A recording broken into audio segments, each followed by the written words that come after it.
Então, eu comentei que nós não somos apenas o físico, que nós temos algo além do físico. E isso a ciência também vem comprovar. Se nós olharmos o questionário de qualidade de vida da Organização Mundial da Saúde, chamada de WHO 100, depois eu vou deixar na descrição do WHO 100, que é o questionário de qualidade de vida da Organização Mundial da Saúde, que tem 100 perguntas. O qual 100 é um questionário, na verdade é um instrumento de avaliação da qualidade de vida da pessoa, que envolve 100 perguntas e tem um enfoque transcultural. Ele pode ser aplicado em qualquer cultura, em qualquer lugar do mundo. E esse questionário, com 100 perguntas, ele envolve os 6 domínios que cada um de nós tem. Então, nós temos 6 domínios. Então, nós não temos apenas o domínio físico. Segundo esse questionário, nós temos o domínio físico, que estuda a qualidade de vida com relação ao nosso físico, a nossa energia, fadiga, dor, desconforto, sono. E também tem o segundo domínio, que é o psicológico, que faz uma análise dos nossos sentimentos, a nossa autoestima, a nossa cognição. E também tem um terceiro domínio, que ela faz perguntas sobre o nosso nível de independência com relação às nossas atividades do nosso dia a dia, com relação à medicação, com relação a tratamentos. E um quarto domínio envolve relações sociais, o nosso relacionamento com outras pessoas, o suporte que nós temos das outras pessoas, a atividade sexual. E o quinto domínio é o domínio do meio ambiente, que envolve a segurança física, a parte financeira, lazer, envolve também o nosso lar, envolve as oportunidades que nós temos. E o sexto domínio é o domínio da espiritualidade. É para nós sabermos como está a nossa religião, a nossa religiosidade, as nossas crenças pessoais. Então, de acordo com esse questionário de qualidade de vida, nós não temos apenas o domínio físico, nós temos 6 domínios: físico, psicológico, o nível de independência, relações sociais, meio ambiente e o espiritual. Então, conforme nós vamos desenvolver no nosso lado espiritual, o nosso lado físico também melhora, o nosso lado psicológico melhora, o nosso nível de independência melhora, as nossas relações sociais melhoram, o meio à nossa volta também melhora. E assim o lado espiritual melhora mais ainda, e aí se torna um ciclo. Nós nos desenvolvemos cada vez mais espiritualmente e vamos melhorando os outros 5 domínios. Por isso a importância da espiritualidade na nossa vida. Então, sempre quando nós formos nos analisar, não foquemos apenas no nosso lado físico. Analisemos também os outros pontos, os outros domínios que nós temos além do físico. Então, dando importância também para a parte espiritual. Então, esse é um modo de olhar o mundo e olhar também as pessoas à nossa volta. E quando nós ampliamos a nossa forma de ver a vida, aplicando a caridade moral e não apenas a caridade material, nós entendemos melhor as situações e temos menos sofrimentos emocionais. Então, lembrando do regime de interdependência que existe no universo, com uma grande teia divina, uma boa ação da nossa parte pode contribuir para o todo, e uma boa ação de alguém pode nos ajudar também. Então, que nós possamos fazer a nossa parte, indo em busca de níveis cada vez superiores de consciência, nos amadurecendo cada vez mais espiritualmente, praticando assim a caridade na medida das nossas capacidades, na medida dos nossos conhecimentos. E esse é o caminho das religiões, nós nos espiritualizarmos em direção ao nosso Criador. Então, tem um canal no YouTube que eu costumo seguir, eu já comentei também em outros vídeos, e o canal se chama Expandindo Mundos, com Luciano e Gustavo. Então, Luciano e Gustavo são dois engenheiros agrícolas que já fizeram várias viagens de bicicleta, inclusive já andaram mais de 10 mil quilômetros, passando pelos estados do Paraná, Santa Catarina, São Paulo, Minas Gerais, Goiás, Distrito Federal e também Rio Grande do Sul. E com essa experiência na bicicleta, eles escolheram muitos aprendizados sobre viver em comunidade, sobre ter uma vida simples, sobre outras formas de educação e também muito autoconhecimento. Depois eu vou deixar o link desse canal na descrição. Então, eles vivem em um sítio lá no oeste do Paraná, que é a base deles, e eles dizem assim que eles estão praticando um estilo de vida exteriormente simples e interiormente rico.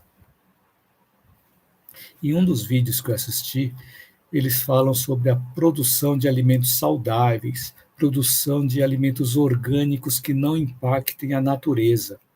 Eles falam que hoje existe muita produção em grande escala e eles entendem que a solução para a sustentabilidade, para a preservação da natureza, não está na produção de alimentos em grande escala. Porque na produção em grande escala se produz um tipo de alimento em grande quantidade para ser vendido em outros estados. É um tipo de alimento que eles chamam de monocultura, como, por exemplo, plantar só soja, plantar só feijão, ou só milho, ou só café, e a partir daí fazer grandes produções e exportar para outros estados. Então, eles vislumbram que a solução é que os alimentos não sejam produzidos em grande escala, e sim que eles sejam produzidos regionalmente, que assim vai impactar menos o meio ambiente.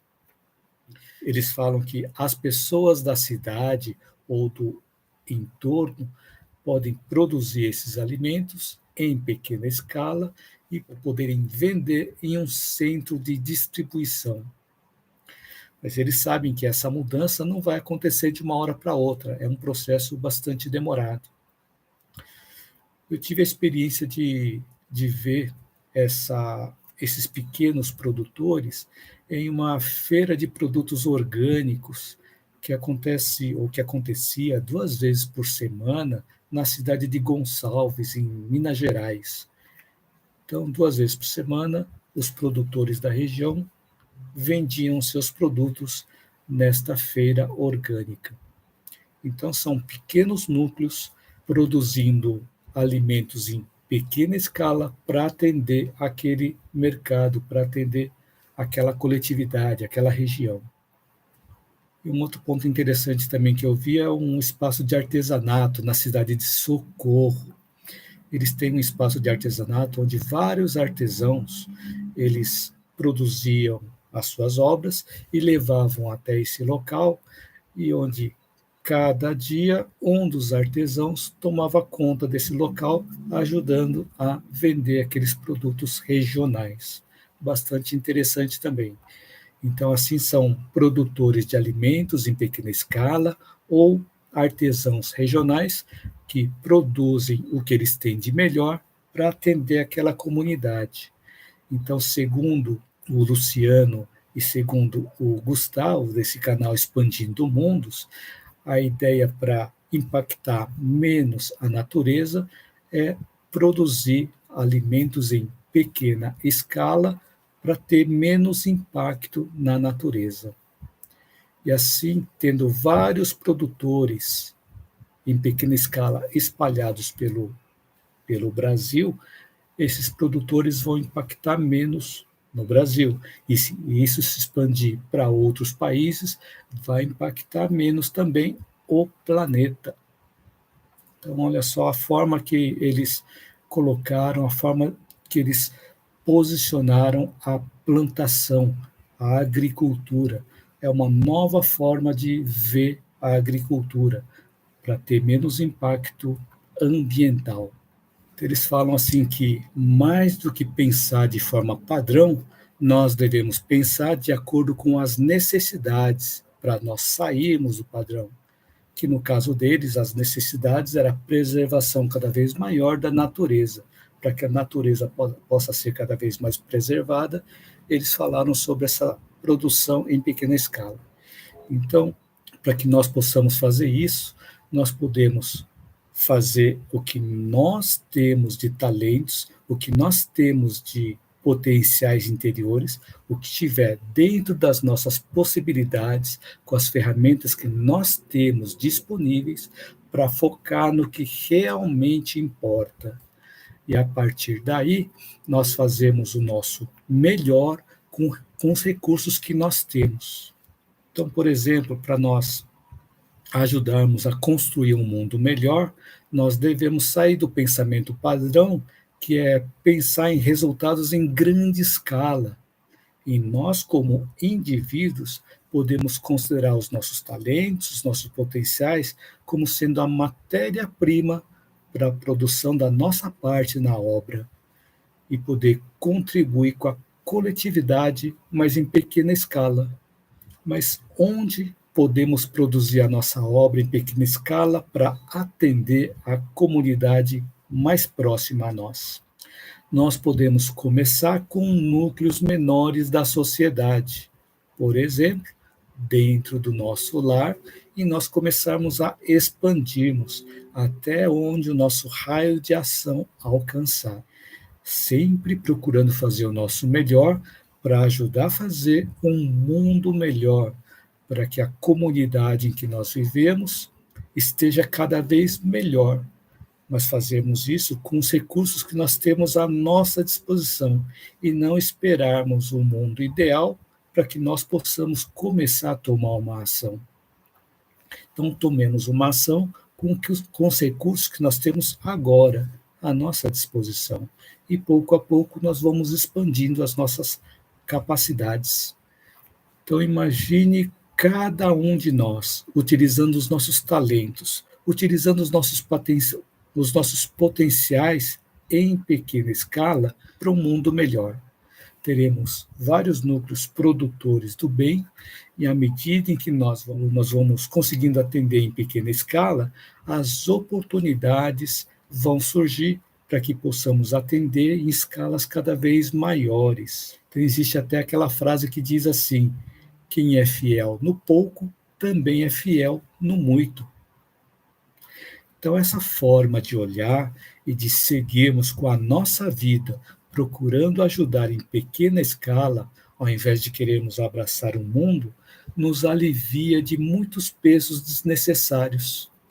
E quanto mais nós ajudamos, mais nós somos ajudados e menos sofrimentos emocionais nós vamos ter.